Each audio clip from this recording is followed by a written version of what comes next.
All right, so we're diving deep today into a UEFA Champions League match that, I gotta say, had me on the edge of my seat. Oh, yeah, definitely a thriller. No kidding. Yeah.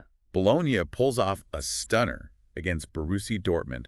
First, I think we got to make it clear to everybody, this was Bologna's first ever win in the Champions League. Not just a win, a real shocker against a Dortmund team that, let's face it, they were expected to steamroll. Exactly. I mean, you've got Dortmund fighting for a top 8 spot, and Bologna, well, they were just hoping to make some noise.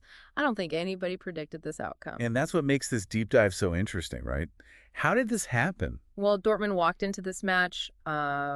They were already carrying some baggage. Oh, yeah. Their recent form in the Bundesliga, not exactly inspiring. 3 losses in a row. Talk about pressure on their manager, Nuri Şahin. Yeah, and you could really see it in how they started this match. Almost like this frantic energy, desperate to get a result. They controlled the ball for most of the first half, peppering Bologna's goalkeeper, Skorupski, with shots. Skorupski had to be on his A game to keep Bologna in it early on. It felt like Dortmund was going to break through any minute. Absolutely. Then comes that penalty in the 12th minute. Emil Holm takes down Karim Adeyemi in the box. A clear penalty. Sir Guirassy steps up to take it for Dortmund. And what does he do? Goes for the Panenka. Bold move. Some might say too bold. I was holding my breath, I'll tell you.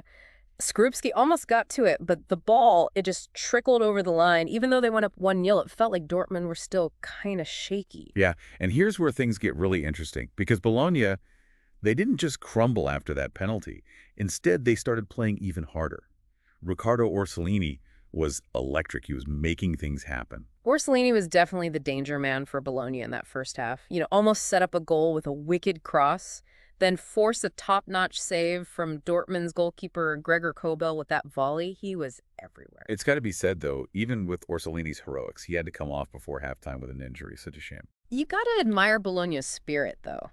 Even after losing Orsolini, they never gave up. They just kept the pressure on Dortmund. And Dortmund's defense, that high line that's been working so well for them in the Bundesliga, it started to show some real cracks. And that's where the momentum really shifted, right? Yeah. You could see Bologna finding space behind the Dortmund defense over and over again. It was like a constant wave of attacks. Yeah. And then boom, 2 goals in the space of 2 minutes. The first, the equalizer. Dallinga slots it home from close range after an incredible pass from Jens Odgaard.